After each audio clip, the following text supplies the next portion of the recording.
My husband and his mother gaslit me for 2 years. 4 years later, I walked onto their company floor, and everything stopped.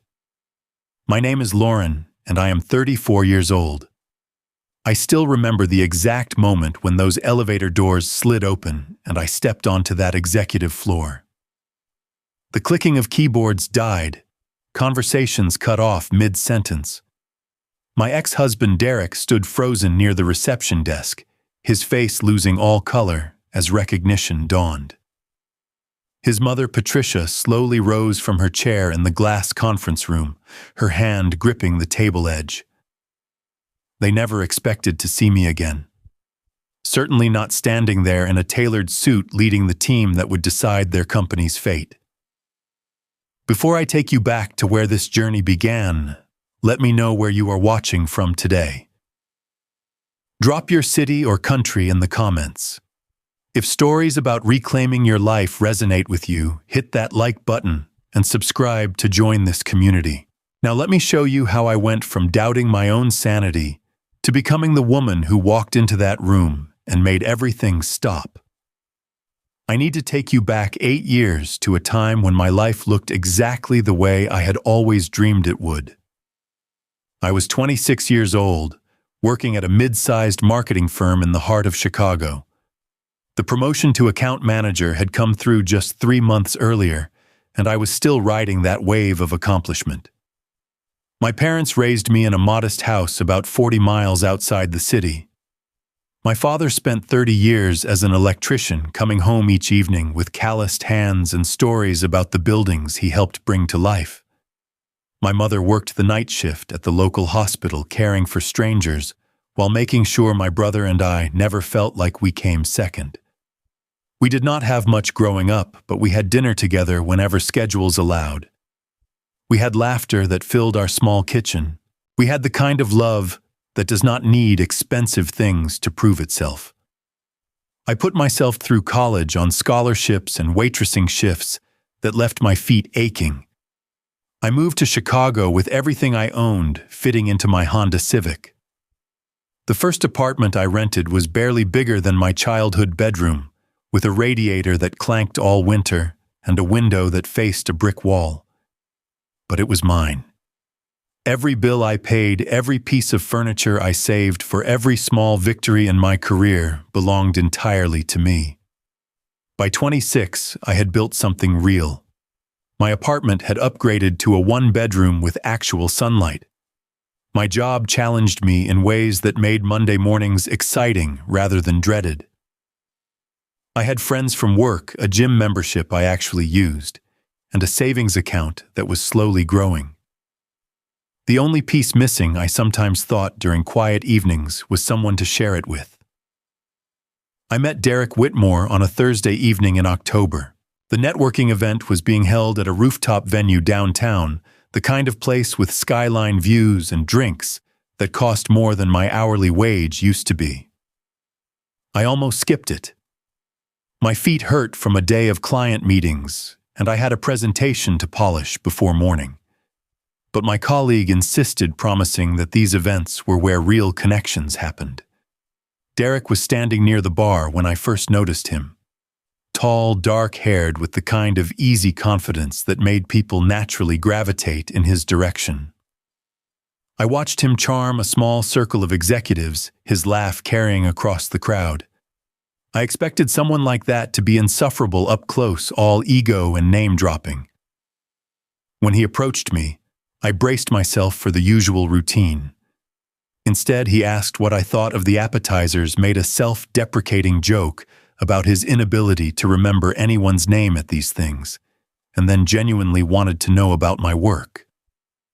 He listened when I talked. He asked follow-up questions that proved he was actually paying attention.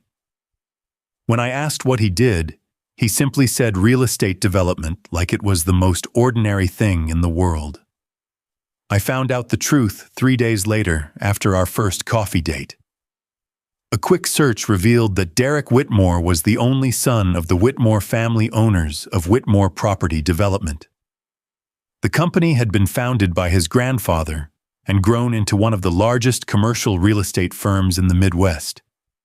They had developed shopping centers, office towers, mixed-use properties across 6 states.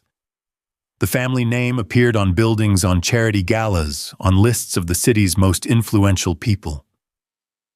On our second date, I confronted him about it. "Why did you not tell me who you are?" I asked. He looked almost embarrassed. "That is exactly why," he said. His voice was quiet, genuine. "Do you know what it is like to watch people change the moment they hear my last name? To wonder if someone likes me or my family's money. I have spent my whole life surrounded by people who want something from the Whitmore name. When I met you, you just talked to me like I was a regular person. Do you know how rare that is?" I believed him. I believed that underneath the family fortune was a man who just wanted to be seen for who he really was. I believed I had found something special, something real. For 8 months, Derek was everything I had hoped a partner could be. He remembered that I preferred my coffee with oat milk and exactly 1 sugar. He knew the name of my childhood cat and the title of the book that made me cry in high school. He sent flowers to my office on random Tuesdays with notes that said things like, "Thinking of you," or "You make ordinary days extraordinary." He took me to restaurants where the menus had no prices, but he seemed equally happy sharing pizza on my couch while we watched old movies. He introduced me to his friends, a circle of polished professionals who welcomed me warmly enough. He talked about the future, like I was already part of it, mentioning trips we would take, holidays, we would share a life we would build together. He proposed after 10 months. We were at the same restaurant where we had our first real dinner date, a cozy Italian place with candles on every table and a violinist who wandered between booths. The ring was stunning, a diamond that caught the light in ways that made me dizzy. He got down on one knee and told me I was the best thing that had ever happened to him. He asked me to be his wife. I said yes before he finished the question. During our engagement, I had only met his mother, Patricia, twice. The first time was a brief lunch, where she smiled, politely asked about my job, and checked her phone frequently. The second was a short dinner, where she spent most of the evening discussing a charity event, with Derek occasionally remembering to include me in the conversation. She was not unkind exactly, just distant, reserved. I told myself some people took longer to warm up. I told myself I would win her over with time. I told myself so many things that made it easier to ignore what I did not want to see.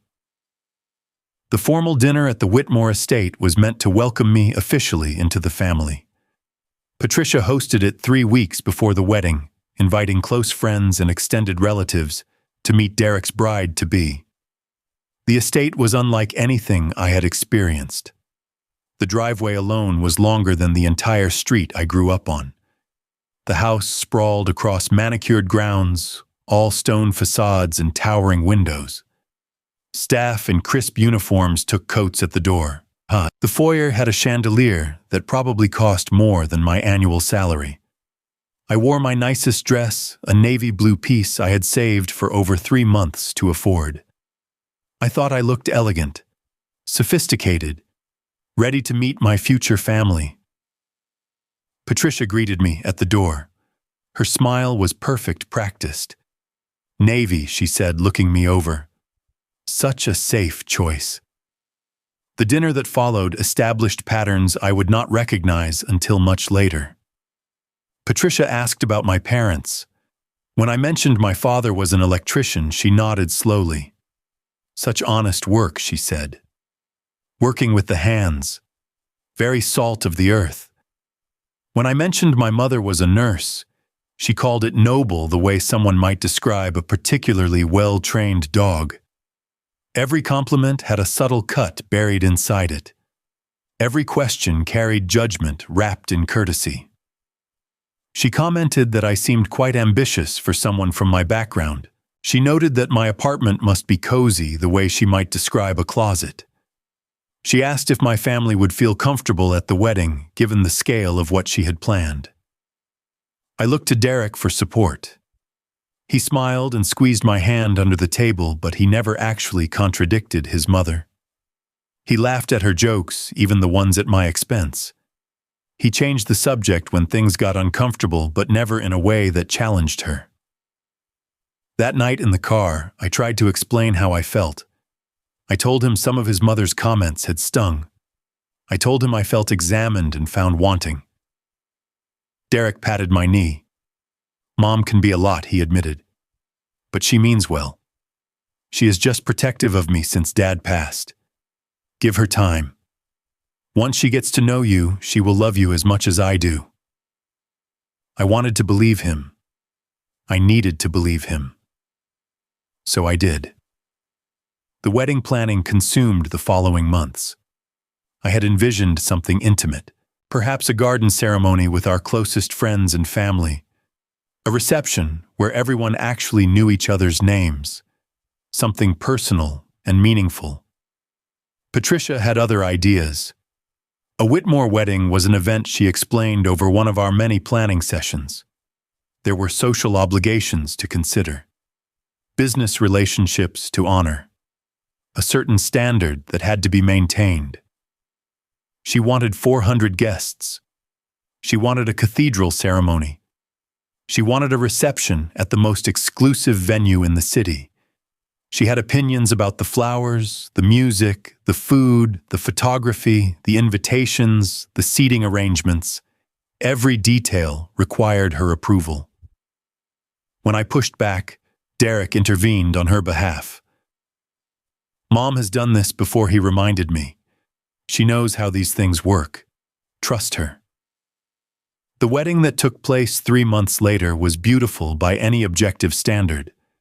The cathedral was stunning. The flowers were exquisite. The reception looked like something from a magazine. And I felt like a guest at my own celebration.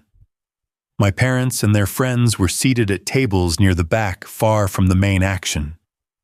My father looked uncomfortable in his rented tuxedo, surrounded by strangers who seemed to look through him. My mother smiled bravely, but I could see the strain in her eyes. My childhood friends were scattered among Patricia's social circle, outnumbered and out of place. During the reception, I overheard 2 of Patricia's acquaintances near the powder room. "Who are those people at the far tables?" one asked. The other replied that they were from the bride's side, her tone making clear this was not a compliment. I locked myself in a bathroom stall and cried quietly for 10 minutes. Then I fixed my makeup, put on my smile, and returned to the party. It was my wedding day. I was supposed to be happy. Looking back, that was the first moment I abandoned my own feelings to maintain peace. It would not be the last. The first month of marriage brought new realities I had not anticipated. Derek and I moved into the penthouse he owned downtown, a sprawling space with floor-to-ceiling windows and furniture that looked like it belonged in a design magazine. It was objectively gorgeous, and it never felt like home. Everything in that penthouse was Derek's. His furniture, his art, his kitchen supplies that I was not entirely sure he knew how to use. I brought my clothes and a few personal items, but there was nowhere to put my things that did not feel like intrusion. My books looked wrong on his shelves. My photos seemed out of place on his walls. Patricia had a key to the penthouse. She used it frequently, arriving unannounced at all hours. She would let herself in while I was still in my pajamas, commenting that she hoped she was not interrupting. She would open kitchen cabinets and note that I had reorganized things differently than Derek preferred. She would examine my groceries and mention that her son did not typically care for certain foods. I tried talking to Derek about boundaries. Could we perhaps ask his mother to call before coming over? Could we maybe get the key back and have her ring the doorbell like any other visitor? Derek looked at me like I had suggested something outrageous. "She is my mother," he said. "This is family. We do not lock family out. She is just trying to help you adjust. Would you rather she did not care at all?" The conversations about my career began subtly. Derek would come home from work and comment that I seemed tired. He would ask if all those hours at the office were really necessary, given that I did not need to work anymore. He would mention couples who spent more time together, wives of his colleagues who had chosen to focus on family. Patricia reinforced these messages during her visits. It must be so challenging to manage a household while maintaining a demanding career, she would say. When I was first married to Derek's father, I devoted myself entirely to supporting his vision. A family runs on someone's full attention. I resisted at first. My career mattered to me. I had worked so hard to build it. The idea of walking away from everything I had earned felt like abandoning a piece of myself. But the pressure was relentless. Every day brought new comments, new suggestions, new implications that I was somehow failing by continuing to work.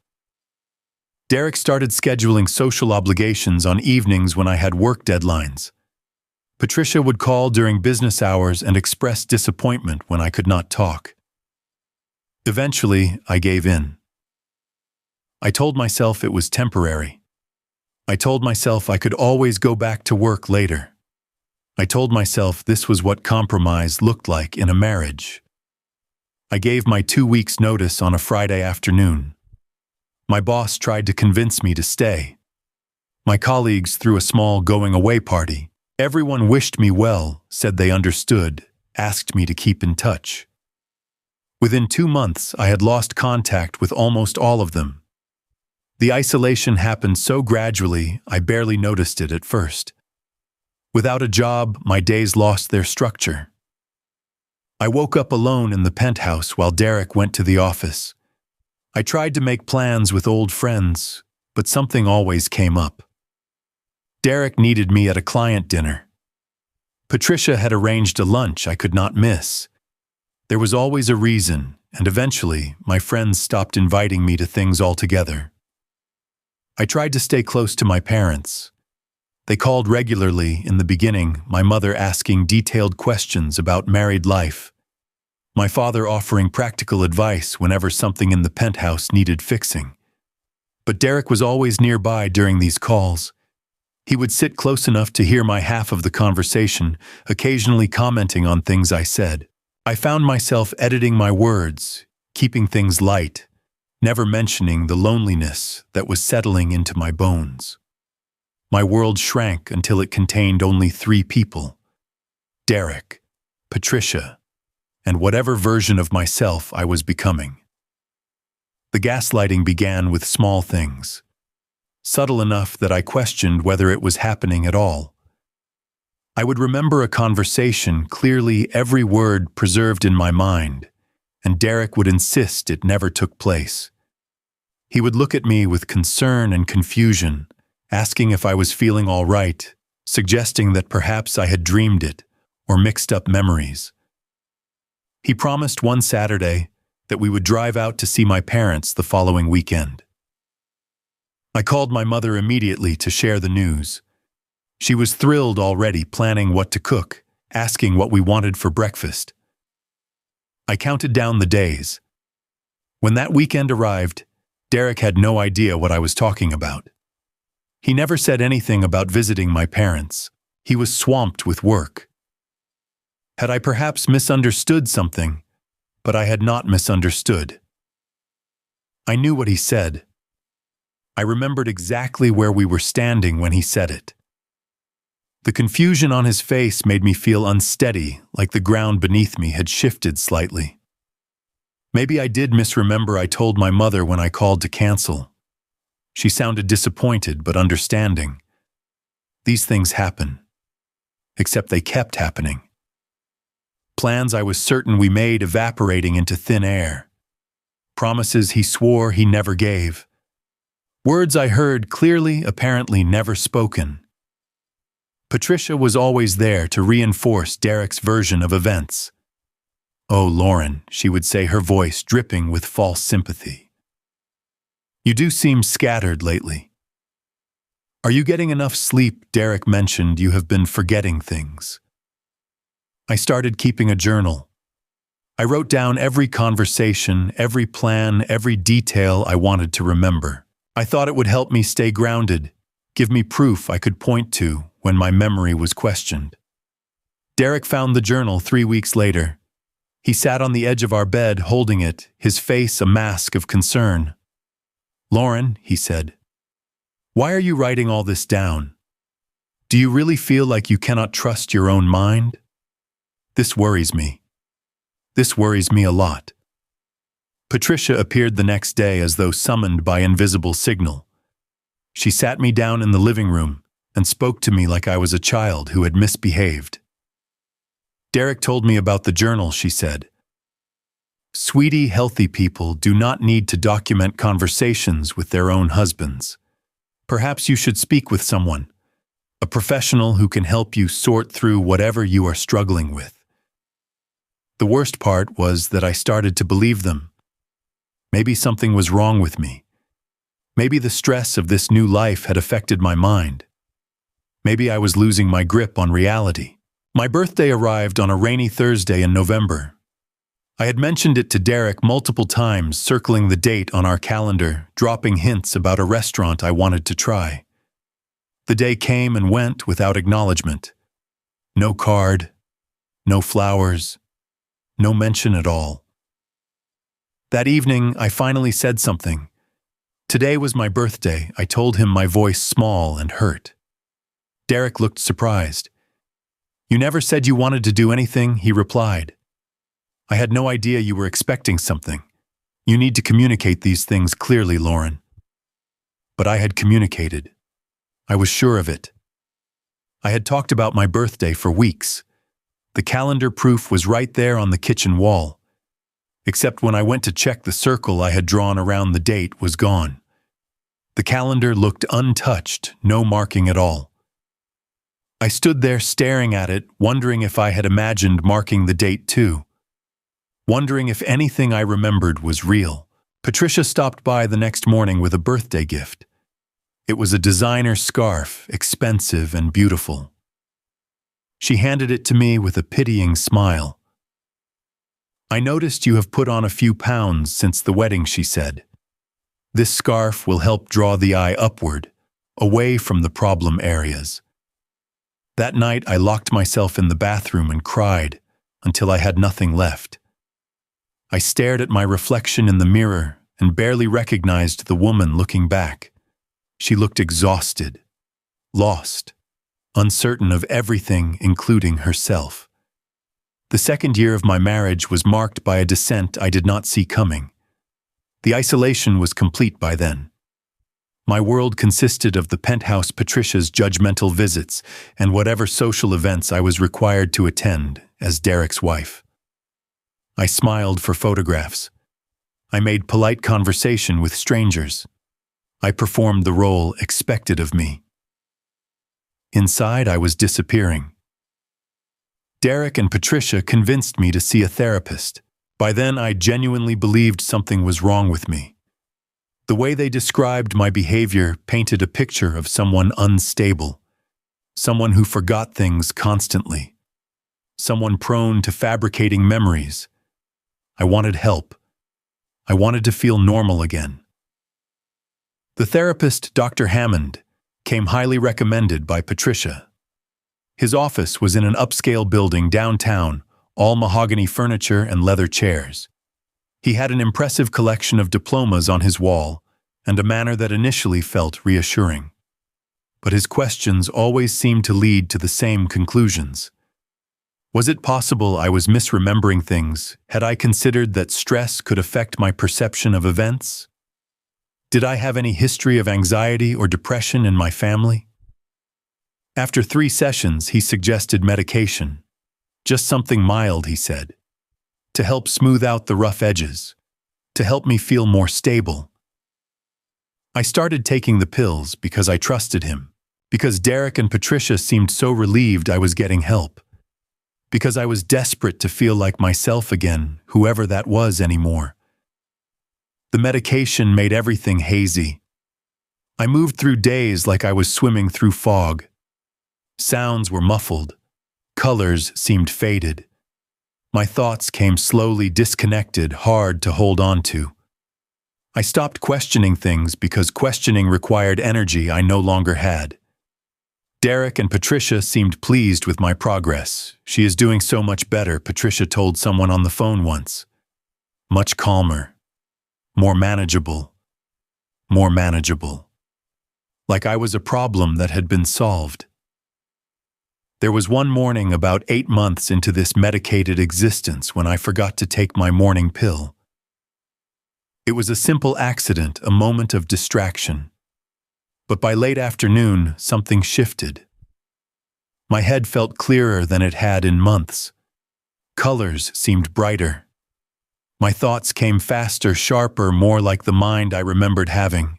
Derek was in the shower when his phone buzzed on the nightstand. Under normal circumstances, I would not have looked. The medication had made me passive, compliant, unquestioning.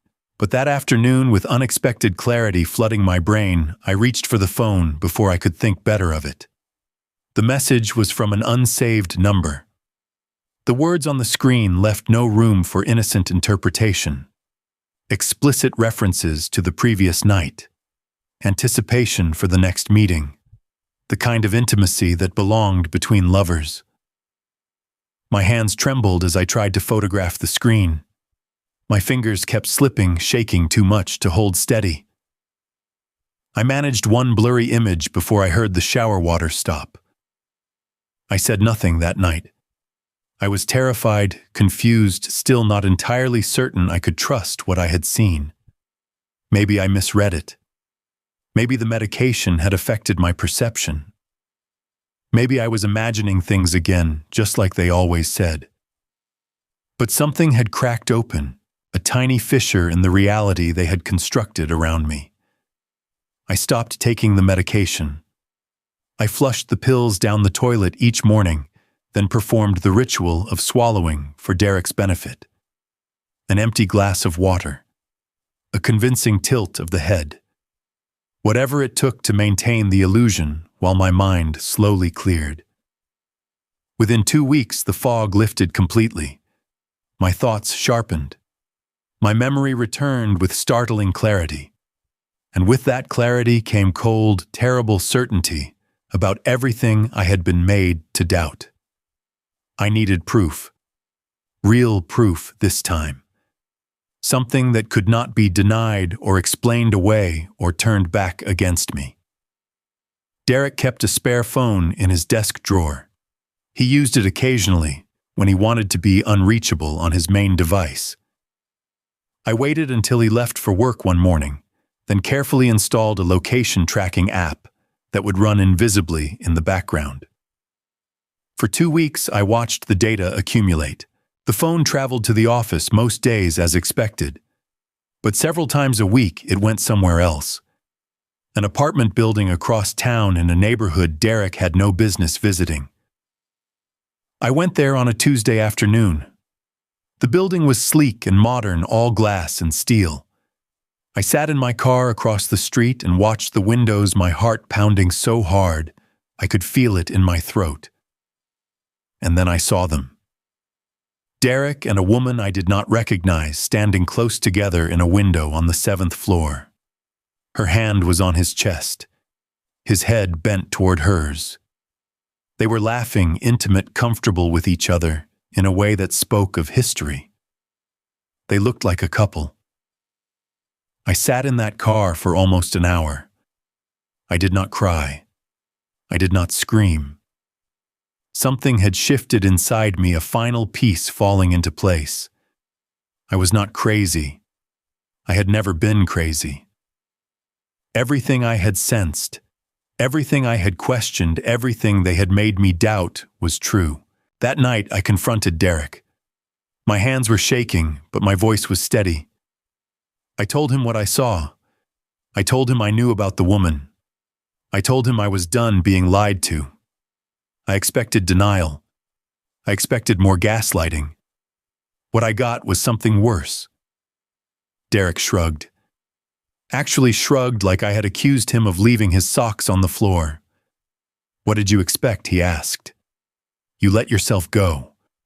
You were always so negative, so down. I needed someone who made me feel alive. The audacity of it stunned me. The man who had systematically dismantled my confidence, who had made me doubt my own sanity, was now blaming me for his infidelity. Patricia arrived within the hour. She walked in like she owned the place, which in many ways she did. She stood beside her son and faced me across the living room like I was standing trial. "You were never right for this family," Patricia said. Her voice was calm, almost bored. "We gave you every opportunity, Lauren. We tried to help you fit in, but you simply could not handle it." Derek nodded along. His lawyers would be in touch, he said. I needed to think about where I would go. The penthouse was his. Everything was his. I left that night with one suitcase. The same way I had arrived in Chicago years before, except this time I carried no hope. Just hollow emptiness and a strange sense of relief that the pretending was finally over. I moved into my childhood bedroom at my parents' house. The same room where I had once dreamed about my future, now filled with boxes from a marriage that had crumbled around me. My mother held me while I sobbed out the whole story. The gaslighting, the manipulation, the years of being made to feel crazy, the other woman.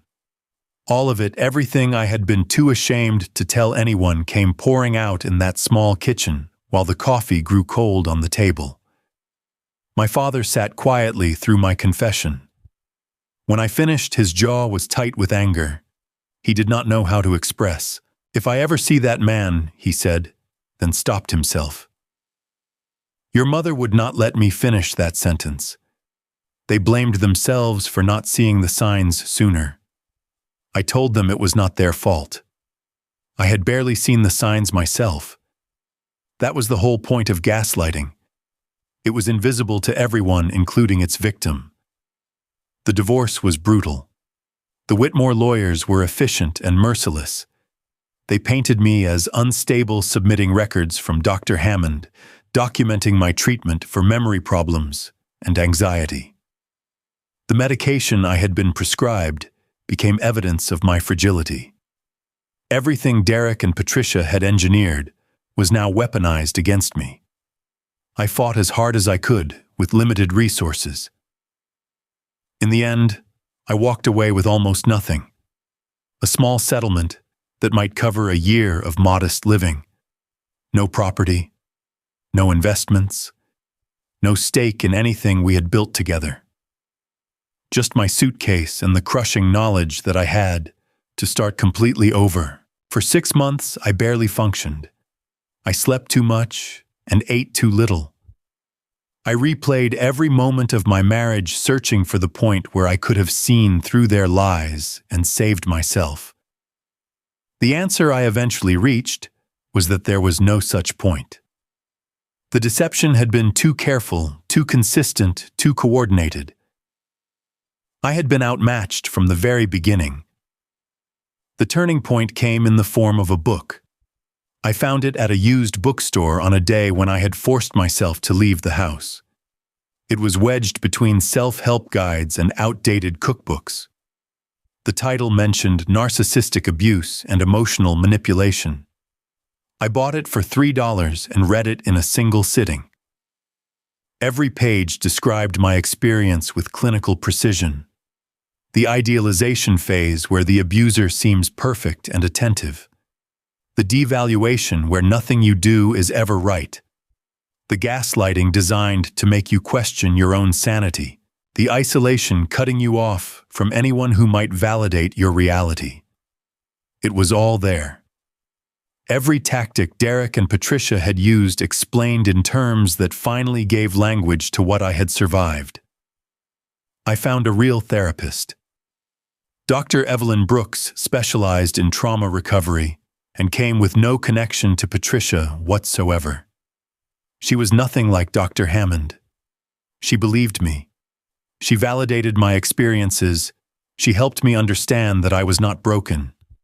I had been systematically dismantled by people who claimed to love me. Healing was not a straight line. There were good days when I felt almost like myself again, and terrible days when I could barely get out of bed. But slowly, painfully, something began to shift. The shame started to lift. The self-doubt began to fade. I started to remember who I had been before Derek Whitmore walked into my life. 1 year after the divorce, I decided it was time to rebuild my career. The gap in my resume was awkward to explain. My confidence was still fragile. But I needed something to focus on, something that was mine, and mine alone. I took a position at a small digital marketing startup. The pay was modest. The title was entry-level, a significant step down from where I had been. But I showed up every single day. I worked harder than anyone else in that office. I stayed late. I arrived early. I volunteered for every project, every challenge, every opportunity to prove myself. At night, I took online courses, digital analytics, content strategy, business development. I studied until my eyes burned, and then studied some more. I was determined to become someone Derek and Patricia would never recognize, someone they could never diminish. Within a year, I had been promoted twice. My bosses noticed my dedication, my intelligence, my absolute refusal to accept anything less than excellence from myself. They trusted me with bigger clients, more responsibility, more room to demonstrate what I could do. The conference where I met Margaret Sullivan happened in my 3rd year of rebuilding. She was 52 years old, the CEO of a prestigious strategy consulting firm, and she had a reputation for being both brilliant and terrifying. I attended her keynote presentation and was mesmerized by her command of the room, her clarity of thought, her unapologetic confidence. After her talk, I gathered my courage and introduced myself. I expected a polite handshake and a brush off. Instead, Margaret asked about my work. She wanted to know my background. She inquired about my ambitions. We ended up talking for almost an hour. She told me later she saw something in me that reminded her of herself at that age. A hunger that could not be faked. She offered me a position at her firm 2 weeks later. I accepted immediately. Working for Margaret was like attending the most demanding business school while simultaneously running a marathon. She pushed constantly. She challenged every assumption. She expected excellence and had zero tolerance for excuses. And I thrived under that pressure in ways I never had before. Margaret became more than a mentor. She was the voice that countered all the doubt Derek and Patricia had planted in my mind. When I questioned my abilities, she reminded me of my accomplishments. When I hesitated, she pushed me forward. When I succeeded, she made sure I owned that success fully. Under her guidance, I grew into someone I barely recognized.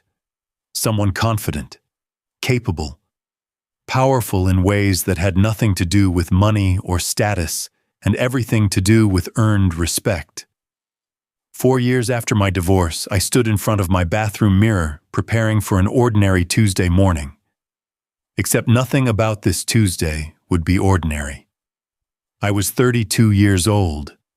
I had become a partner at Margaret's firm specializing in corporate turnarounds and strategic restructuring. Companies in crisis came to us when they needed someone who could see through chaos and chart a path forward.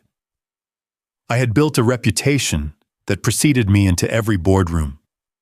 My apartment was a sun-filled 2-bedroom that I had decorated entirely myself. My car was something I had chosen and purchased with money I earned.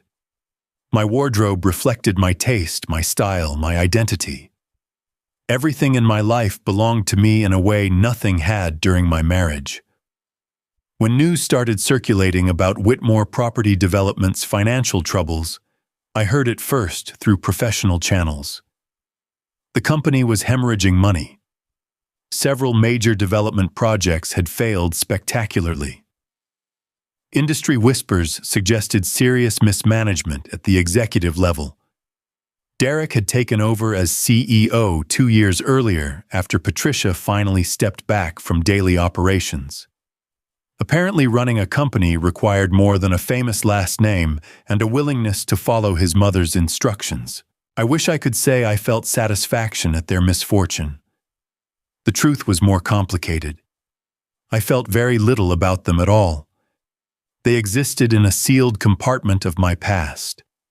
Their success or failure had no bearing on who I had become. Then came the call that changed everything. Hartman Global, a massive real estate investment conglomerate, was looking to acquire Whitmore Property Development. The deal would happen at a significantly reduced valuation. This was essentially a rescue acquisition for a company teetering on the edge of collapse. Hartman Global was one of our firm's major clients. They wanted our team to lead the advisory work on this acquisition, and because of my expertise in corporate turnarounds, they specifically requested me. I sat in Margaret's office after receiving the news, processing its implications. She knew my history with the Whitmores. I had told her everything years ago during one of those late nights when professional conversation turned personal. She understood what walking back into that world would mean. "You do not have to take this," she said. "No one would blame you for stepping back." I thought about it seriously. The idea of facing Derek and Patricia again stirred feelings I thought I had buried. Not fear exactly. More like the ghost of fear. A memory of the woman I used to be in their presence. But refusing would mean letting them still have power over my choices. Hiding from a professional opportunity because of wounds they had inflicted years ago. Proving that some part of me was still the woman who had fled their penthouse with a single suitcase. "I will do it," I told Margaret. "Not for revenge. Not to prove anything to them. For myself. To prove to myself that they cannot touch me anymore." Margaret smiled. She had known my answer before I gave it. That was why she asked. I spent 3 weeks preparing. I reviewed every financial statement, every strategic assessment, every piece of documentation related to Whitmore Property Development. By the time the meeting day arrived, I understood their company better than Derek probably did. That Monday morning, I dressed with care. A charcoal gray suit tailored to perfection. Simple silver jewelry, minimal makeup. Professional heels that added 2 inches to my height. I looked exactly like what I had become. Someone who had earned her place at the table through years of relentless work. Whitmore Tower had not changed. The same sleek lobby, the same gleaming elevators, the same expensive artwork adorning the walls. I had walked through this building before, as Derek's fiancée, as his wife, as his decorative accessory. I returned now as none of those things.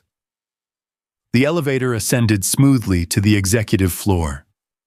When the doors opened, I stepped out with my briefcase in hand and my heart steady in my chest. The receptionist was the first to recognize me. A woman who had once looked through me like I was invisible. Her eyes widened, her hands froze over her keyboard. Then the whispers started. Quick, hushed conversations rippling through the open floor plan, heads turning, work stopping. The entire floor seemed to hold its breath. Derek stood near the reception desk reviewing something with an assistant. He looked older than I remembered. Tired. The easy confidence I had once found attractive had curdled into something desperate. When he turned and saw me, the color drained from his face. And there in the glass-walled conference room, Patricia slowly rose from her seat. She gripped the edge of the table like she needed support. The formidable woman who had orchestrated my destruction was staring at me with an expression I had never seen on her face before. Uncertainty. I did not pause. I did not hesitate. I walked directly toward the conference room, my heels clicking against the polished floor, my gaze fixed straight ahead. People stepped aside without being asked. By the time I reached the door, Derek had managed to unfreeze himself enough to follow. I entered the room and took my seat at the head of the table. "Let us begin," I said. The meeting lasted 3.5 hours. I presented findings, projections, restructuring recommendations. My voice was steady, my manner professional, my analysis thorough. This was simply business. The fact that it involved people who had tried to destroy me was irrelevant to the work at hand. Derek attempted several times to steer the conversation toward something personal. "Lauren," he said at one point, "perhaps we could discuss this more informally." After the meeting, I redirected without missing a beat. "We are here to discuss the acquisition terms," I reminded him. "I suggest we stay focused on the agenda." Patricia was largely silent throughout. She watched me with an intensity that might have unnerved me years ago. Now I recognized it for what it was. She was recalculating, reassessing, realizing that the woman she had dismissed and diminished had become someone completely beyond her control. The terms I presented were fair but firm. Whitmore Property Development would be absorbed by Hartman Global. Derek would be offered a consultancy role with no operational authority. The Whitmore name would be phased out gradually as properties were rebranded. Patricia's legacy, everything her late husband had built, would effectively cease to exist as an independent entity. When the meeting concluded, I gathered my materials with calm efficiency. The Hartman Global executives shook my hand and praised the presentation. The Whitmore lawyers began their own calculations. Derek and Patricia sat in stunned silence. I was nearly at the elevator when Patricia caught up to me. "Lauren," she said. Her voice had lost its usual commanding tone. "I want you to know that I am sorry for how things went, for any misunderstandings between us." I turned to face her fully. The woman who had convinced me I was losing my mind. The woman who had smiled while her son betrayed me. The woman who had watched me fall apart and called it progress. "I appreciate you saying that," I replied. "But it was not a misunderstanding, Patricia. It was a choice. You and Derek made deliberate choices every single day to treat me as less than human, to manipulate me into doubting my own mind, to discard me when I stopped being useful." Her face twitched. "We were protecting Derek, protecting the family." "I know," I said. "And now I am protecting myself. I wish you well, Patricia, genuinely. But your apology does not undo what happened. And honestly, it is not something I need anymore. I moved on a long time ago." Derek appeared at the end of the hallway. He had that expression I remembered, the charming one he deployed when he wanted something. "Can we talk?" he asked. "Just for a minute." "Please." I could have refused. I had every right to refuse. But something made me pause. Perhaps it was curiosity. Perhaps it was the need to close this chapter completely. We stepped into an empty office. Derek closed the door and turned to face me. "You look incredible," he said. "I always knew you would land on your feet." I did not respond to that. It did not deserve acknowledgement. He shifted uncomfortably in the silence. "Look, I know things ended badly. I know I made mistakes. But you have to understand, my mother was always so demanding, and the pressure of the company, and then things just got complicated."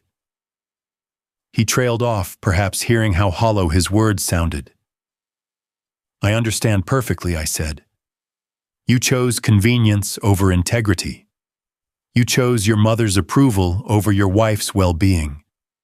You chose another woman's bed while telling me I was imagining things. Those were your choices. Own them or do not, but do not ask me to help you feel better about them." He stared at me like I was a stranger. In many ways, I was. The woman he had married would have searched for ways to accept his excuses. That woman had ceased to exist long ago. I am not here for revenge, I continued. I want you to understand that. This is my job. I am good at my job. The fact that you happen to be on the other side of this transaction is simply coincidence. You have no power to hurt me anymore. Honestly, I have better things to think about than you. I turned and walked out without waiting for a response. I did not need one. Everything I needed to say had been said. In the elevator descending, I allowed myself one small smile. Not of triumph exactly. More like release. The weight I had carried for 6 years, the confusion and shame and buried rage finally lifted from my shoulders. I was free. The acquisition closed 3 months later. I handled the remaining negotiations through intermediaries, having made my point during that initial meeting. The deal proceeded smoothly. Derek accepted his consultancy position and reportedly moved to a different city within the year. Patricia retired to Florida. Her influence evaporated along with the company she had helped build. My career continued to flourish. The Whitmore acquisition added to my reputation. I was offered positions at larger firms including Hartman Global itself, but I declined. I preferred building something with Margaret, with someone who had believed in me when I had forgotten how to believe in myself. Eventually, I opened my heart again. His name is James.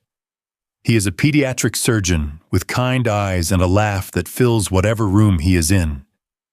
He knows about my past, all of it, and he has never made me feel ashamed. He asks what I am thinking and then actually listens. He does not tell me what I remember or what I feel. He trusts me to know my own mind. We moved in together last spring. Our apartment is filled with things we chose together, memories we are building, a future we are creating. When I wake up next to him, I sometimes marvel at the distance between where I started and where I ended up. My parents visited recently. My mother cried when she saw the life I had built from the rubble of my marriage. My father hugged me tight and said he was proud of me. Those words from a man who shows love through actions more than words meant everything. I do not keep track of Derek and Patricia anymore. I stopped caring about their whereabouts or their circumstances years ago. They exist somewhere in the world, living whatever consequences they have earned. I exist here in this life I have built, grateful for every painful step that brought me to this place. If you are watching this and something in my story sounds familiar, I want you to know something important. The fog will lift. The confusion will clear. Whatever they have made you believe about yourself is not the truth. You are not crazy. You are not broken. You deserve to be treated with honesty and respect, and if the people around you cannot provide, that those people do not deserve you. The best revenge is not revenge at all. It is building a life so full and meaningful that the people who hurt you become nothing but footnotes in your story. It is waking up every morning certain of who you are and refusing to let anyone else define you. It is walking into rooms where they never expected to see you and letting your presence speak for itself. I walked onto that company floor 4 years after they threw me away. Everything stopped. Not because I had become wealthy or powerful, though I had. Everything stopped because they finally saw what they had worked so hard to hide from themselves. That I was always capable of this. That I was always enough. That their desperate need to control me was never about my weaknesses. It was about their fear of my strength. Now I have a question for you. Have you ever experienced a moment when you finally saw your own power clearly, after years of being made to doubt yourself? What was your turning point? I would love to hear your story in the comments below. If this story touched something in you, please hit that like button. It truly helps more than you know. Subscribe if you want to hear more stories about people who have risen from impossible circumstances. And share this video with anyone who might need to hear it today. sometimes knowing we are not alone is the first step toward finding our way out. Thank you so much for spending this time with me. Whatever you are facing right now, I hope you find your path to the other side. I hope you discover the strength that has been inside you all along. And I hope that someday you walk into your own room and watch everything stop, not because of what anyone else made you, but because of who you have always been. Take care of yourselves, believe in yourselves, and I will see you in the next story.